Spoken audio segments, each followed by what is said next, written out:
We believe that we are in control, that the choices we make are the result of a clear conscious will, that our lives are guided by reason and free decision. We convince ourselves that we are the driver of the vehicle of our mind. Yet, if we pause, if we dare to turn inward, we see a different truth. Our hands may be on the wheel, but the direction is already programmed. We are guided by a navigation system older than us, older than our families, older than the society that surrounds us.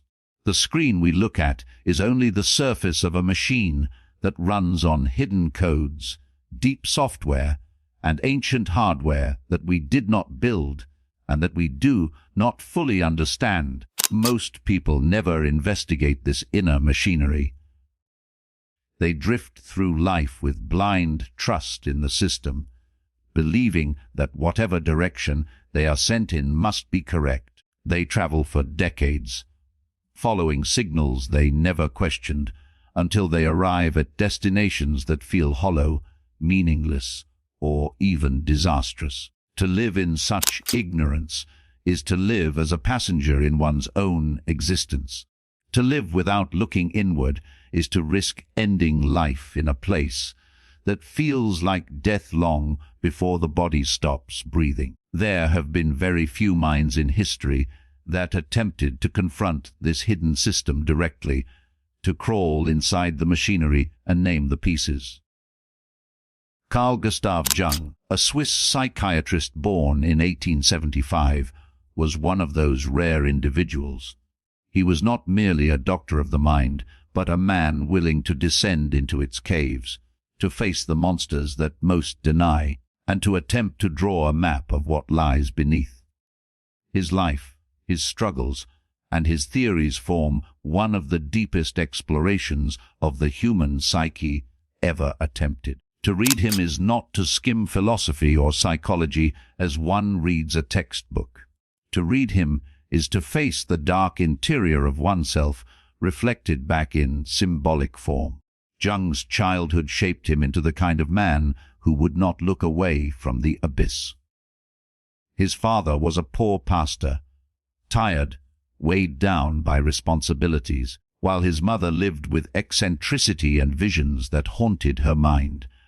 Jung grew up surrounded by instability and shadows. He was an introverted child, often alone, creating imaginary worlds, speaking with invisible figures, and watching adults with a cold and analytical eye. He did not perform well in school. At times he fainted simply to escape its demands. It seemed as if he was destined to fail. Yet pressure has a strange way of reshaping certain souls. After his father expressed despair over his apparent weakness, Jung responded with intensity. He turned inward with focus, consuming philosophy and religion, beginning a lifelong journey to discover the unseen forces moving within human beings. He pursued medicine at the University of Basel and later psychiatry at the University of Zurich. He began to work under Eugen Bleuler, a well-known psychiatrist of the time, and soon established himself with independent thought and unusual curiosity. But it was his meeting with Sigmund Freud in 1907 that would mark one of the most dramatic turns in his life. When they met, they spoke for 13 hours straight. The energy between them was like fire and fuel, an unstoppable current of ideas and fascination. For a time, Freud and Jung were almost inseparable. They traveled together, studied dreams, and dissected the mind. To many, it seemed Jung would inherit Freud's throne as the leader of modern psychology. But there is a problem with standing too close to a great father figure. The son eventually hungers for independence. Freud was older, more established, and more scientific in his reductionist approach. Jung began to see the mind not as a simple machine of suppressed desires, but as a vast and mysterious landscape filled with symbolic patterns, inherited myths, and spiritual depth. Freud viewed him more as a student than as an equal. The father-son tension poisoned their bond. By 1913, the friendship had collapsed, leaving Jung isolated and broken. This collapse drove him into what can only be called a descent. From 1913 to 1918, he spiraled into a profound psychological crisis, a breakdown of identity, a confrontation with his unconscious. Instead of running from this storm, he surrendered to it. He explored visions, symbols, and dreams, recording them with relentless honesty. These were not abstract experiments. They were lived battles, nights of terror, moments of ecstasy, encounters with the very foundations of his psyche. Out of this crucible, his independent theories were born. He had faced his own darkness and survived. He would spend the rest of his life teaching others how to attempt the same. At the center of Jung's work was a single goal: to understand the psyche in its totality. Not only the conscious thoughts and feelings we admit to ourselves, but also the buried forces beneath, the hidden drives, the repressed wounds, the inherited symbols that shape us without permission. For Jung, the task of life was to integrate all of this into a whole, to bring light to the darkness, to move toward what he called individuation, the process of becoming one's true and complete self. He once wrote, "The sole purpose of human existence is to kindle a light in the darkness of mere being." This was not a poetic exaggeration. Jung meant it literally. Most of who we are is hidden in the unconscious, outside of awareness, shaping our choices, our desires, our fears. We are moved by forces we do not see, repeating patterns we do not understand, inheriting shadows from both our personal history and from the long history of humanity itself. If we refuse to look, we live as prisoners. If we dare to look, we step into the path of individuation, a lifelong struggle toward authenticity. But the cost of this struggle is immense. To confront the unconscious is to face the shadow, the repressed and denied aspects of ourselves, the ugliness we do not wish to admit, the cruelty we project onto others but secretly recognize within. The shadow is not destroyed by ignoring it. Like the shadow cast by the body in light, it follows us always. To deny it only gives it more power. To face it is painful, humiliating, destabilizing, yet necessary. Only by acknowledging the worst within us can we hope to integrate it and prevent it from ruling us in silence. To know oneself deeply is not comforting. It is dangerous.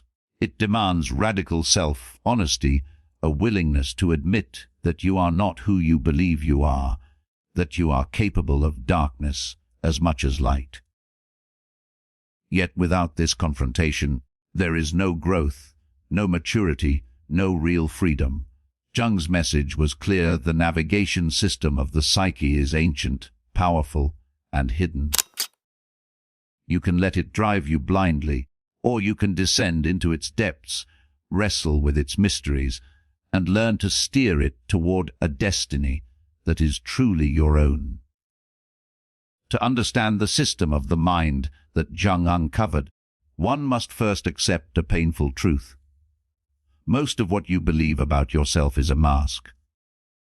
The story you tell yourself, the image you project to others, the confident words, the careful presentation, the identity that you cling to, these are fragments, not the whole.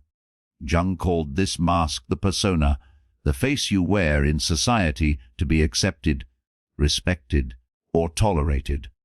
The persona is necessary for survival, but it is also dangerous, because over time it can smother what is real inside of you. Beneath the persona lies the ego, the fragile center of consciousness. The ego tells you who you are.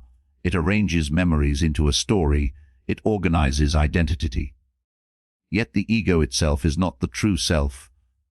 It is only a narrator, often unreliable, shaping and reshaping the tale of your life so that you can continue to believe in continuity. You believe you are whole, but much of you is hidden, repressed, or denied. The ego selects what can rise into awareness and forces everything else down into the depths of the unconscious. What is forced down does not vanish. It waits. The unconscious is not dead space. It is alive, restless, and constantly pressing against the boundaries of awareness. When you dream, when you act without thinking, when you fall into irrational moods, when you are seized by impulses you cannot explain, that is the unconscious breaking through the cracks. Jung divided this hidden territory into two regions. The personal unconscious contains everything you yourself have repressed, ignored, or denied. It holds your forgotten traumas, your shame, your desires that do not fit the image you try to uphold. It is personal, unique to your life, yet it bleeds into something even larger and far more terrifying. Beneath the personal unconscious is what Jung named the collective unconscious. This is not merely your history. It is the history of the human race written into your psyche. Just as your body carries genetic material inherited from ancestors who lived thousands of years ago, your mind carries psychic patterns, symbolic structures, and tendencies that were shaped by countless generations. What you fear, what you desire, what symbols stir you, what myths echo in your soul. These are not inventions of your individuality. They are inheritances from humanity itself. Jung called these universal structures archetypes.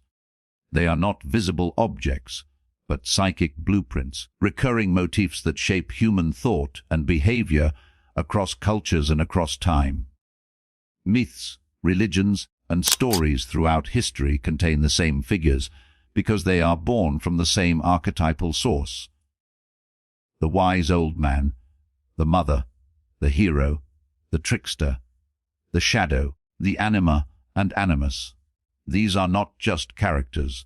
They are structures of the psyche that live within every human being. You can ignore them, but you cannot escape them. They will appear in your dreams, in your fantasies, in your relationships, in the stories you consume, and in the irrational movements of your mind. When you rage at someone for no clear reason, when you fall in love at first sight, when you tremble before a work of art, when you are seized by a vision of destiny, you are not merely experiencing random emotion.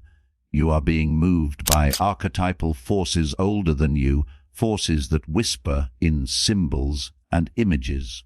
Within this landscape of the unconscious lies perhaps the most crucial figure, the shadow.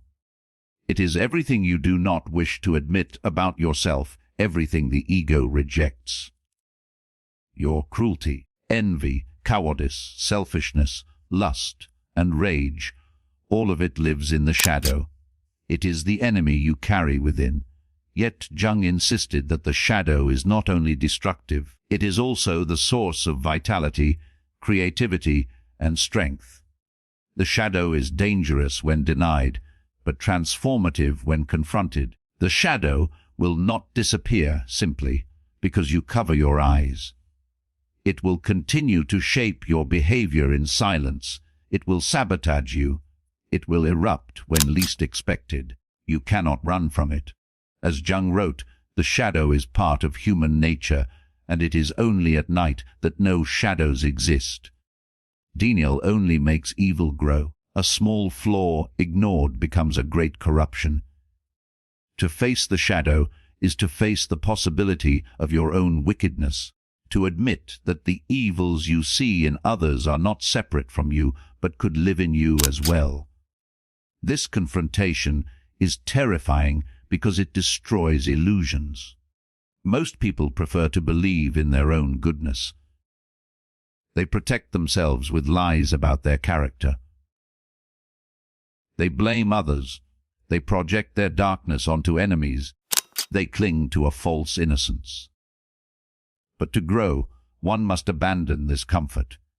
You must look directly at the shadow within you, accept its presence, and work to integrate it. Only then can it be transformed into strength. Without this, you will remain weak, blind, and at the mercy of forces you deny. Jung saw the process of facing the unconscious, especially the shadow, as essential to individuation, the path to becoming whole. Individuation is not perfection. It is not about becoming pure light. It is about becoming complete, uniting the conscious and unconscious, facing the darkness as much as the light. To become yourself in the truest sense means to walk through the underworld of your own mind and to return with knowledge. But this journey is not safe.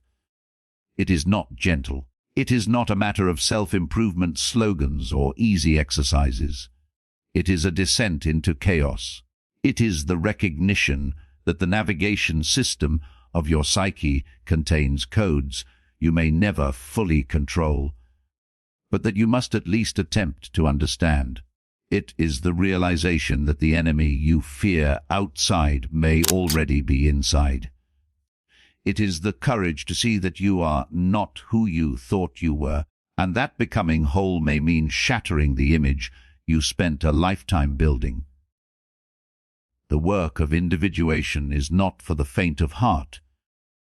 It is not an afternoon exercise, nor is it the pursuit of comfort. It is a task that demands the courage to walk directly into one's own darkness. Every step deeper into the psyche is like descending a stairwell where the air grows colder, where familiar light fades, and where shapes shift into something unrecognizable. Each thought, each feeling, each impulse you analyze may reveal that you are not the person you have claimed to be. This realization can shake the foundation of your identity, for it strips away the lies that keep you safe. Radical self-acceptance is at the core of this descent. Not acceptance of the polished image you show to others, not acceptance of the carefully curated virtues you like to believe you have, but acceptance of the raw, unfiltered truth. To truly accept yourself is to admit that you are weaker than you imagined, more fragile than you wished, and darker than you dared to believe. It means to admit that your envy, your jealousy, your lust, your cowardice, and your cruelty are all a part of you, just as much as your love, your courage, or your creativity. The human soul is not one thing. It is a battlefield of contradictions, a stage where light and darkness wrestle for dominance. This confrontation feels unbearable because the ego has spent a lifetime constructing defenses to keep these truths hidden.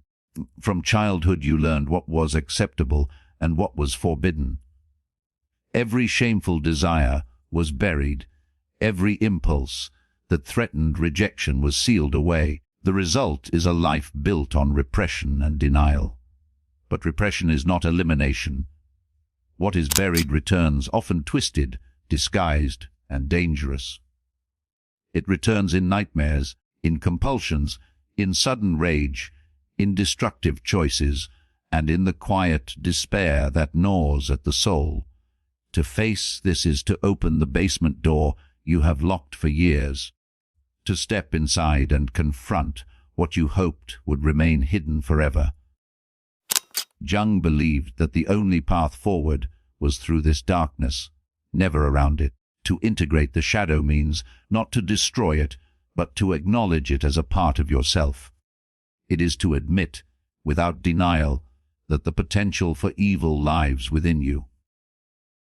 And yet, by acknowledging it, you disarm it.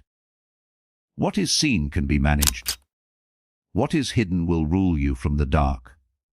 But the unconscious is not only filled with personal wounds, it is also filled with archetypes that shape your destiny whether you notice them or not. These patterns appear in your relationships, in your fears, and in your sense of meaning. The anima and the animus, for instance, represent the inner opposite, the suppressed masculine within the woman and the suppressed feminine within the man. When ignored, they distort relationships, creating projection, obsession, and conflict. When acknowledged, they bring balance and wholeness, uniting the opposites within the psyche. The self, for Jung, stood at the center of it all. Not the ego, not the persona, but the deeper totality of the conscious and unconscious united. The self is what you truly are when every mask is removed, when every shadow is faced, when every archetype is integrated. It is the inner source of wisdom, the hidden compass of your existence. The journey of individuation is the path toward alignment with this deeper self. But to reach it, you must first endure the collapse of the false self. This collapse is often experienced as crisis. Life itself brings moments when the fragile structure of the ego is shattered. A betrayal, a loss, an illness, a failure. These are not only external events. They are also invitations to descent.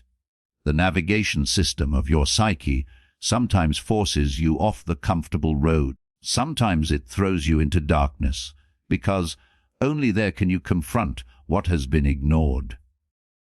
Jung himself lived through such a collapse. After his break with Freud, a descent so intense that many would have called it madness. He faced visions, symbols, and terrors that most would run from. But he did not run. He recorded, he examined, he endured. Out of his breakdown came the foundations of his greatest insights. He proved that the soul is not destroyed by confronting its depths, but is instead remade. For most people, however, the temptation to flee is strong. They seek distraction, intoxication, false positivity, or endless external validation. They cling to the surface of life because the depths terrify them. They would rather remain shallow than face the possibility that they are not who they think they are. But this avoidance carries its own price. A shadow ignored does not dissolve. It festers, it grows, it poisons, and it consumes. The cost of denial is far greater than the cost of confrontation. Jung warned that modern life, with its obsession with progress, technology, and superficial appearances, makes this danger even greater. We surround ourselves with noise, with screens, with constant distraction, so that we never have to hear the whispers from within. We worship the persona and starve the soul. But no matter how much we hide, the unconscious remains. It waits. It will find its way back into our lives through suffering, through conflict, through depression, through emptiness. The question is not whether you will meet it, but whether you will meet it willingly or unwillingly, whether you will descend with courage or be dragged down screaming. The path of individuation is therefore the path of responsibility. It demands that you stop blaming others for what you refuse to face within yourself. It demands that you turn inward with honesty sharper than a blade. It demands that you sacrifice the comfort of illusions for the truth of who you really are. This is not an easy task. It is a task that can feel like death itself, for in many ways it is. The death of the false self, the death of the mask, the death of the lies. But only through this death does the deeper self emerge. The journey toward wholeness is endless. No human being will ever completely master the unconscious. No one will ever fully integrate every shadow, every archetype, every hidden current. Perfection is an illusion, but the pursuit of individuation is not about perfection. It is about honesty. It is about facing the truth of who you are, however terrible, however humbling, however painful, and still choosing to walk forward with awareness rather than blindness. The danger of refusing this path is everywhere. History is filled with examples of men and women who denied their shadows, who projected their darkness onto others, who unleashed cruelty and destruction upon the world because they never faced the cruelty inside themselves. Entire nations have collapsed into nightmares when collective shadows were ignored and allowed to rule. Wars, genocides, oppression, and fanaticism are not only political events, they are psychological eruptions, shadows of millions of individuals combined and unleashed. To refuse to confront the shadow within is not only a personal failure, it is a danger to humanity itself. Yet Jung never offered his work as pure despair. He believed that facing the unconscious, however frightening, was also the path to greatness, creativity, and meaning. The very forces that terrify us are the same forces that can transform us. The shadow that hides cruelty may also hide courage. The wounds buried in the unconscious may also conceal wisdom. The archetypes that stir fear may also awaken vision. To descend into the psyche is to enter a mine filled with danger, but also with treasure. Those who dare to descend may return with gold, while those who remain on the surface live with poverty of spirit. The process requires radical self-honesty, but also radical responsibility. Every time you look at another person and feel hatred, envy, or contempt, you must ask yourself whether you are seeing your own shadow reflected in them. Every time you are tempted to blame the world for your misery, you must ask whether you have ignored the voice of your own unconscious. Every time you feel the emptiness of life pressing upon you, you must ask whether you have abandoned your own self for the mask of the persona. This responsibility is relentless, and it offers no escape. But it is the only path that leads to freedom. Freedom in Jung's sense is not the absence of limits. It is not doing whatever you please. It is the freedom of knowing yourself so deeply that the unconscious no longer rules you in secret. It is the freedom of walking with your shadow instead of being chased by it. It is the freedom of choosing your path with awareness instead of following invisible patterns like a puppet. Such freedom cannot be given, it cannot be bought, it cannot be inherited. It must be earned through the confrontation of the self. To live without this work is to remain a stranger to yourself.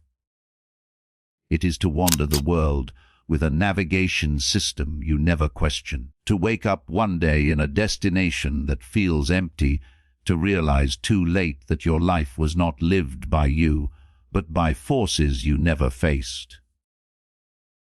To live with this work is to live in struggle, in conflict, in constant confrontation, but also in meaning. It is to live with depth rather than emptiness, with authenticity rather than performance, with the dignity of one who has looked into the abyss and refused to run. Jung knew that few would ever truly take this path. It is easier to cling to illusions, to polish the persona, to blame the world. It is easier to drown in distraction than to face the silence of one's own mind.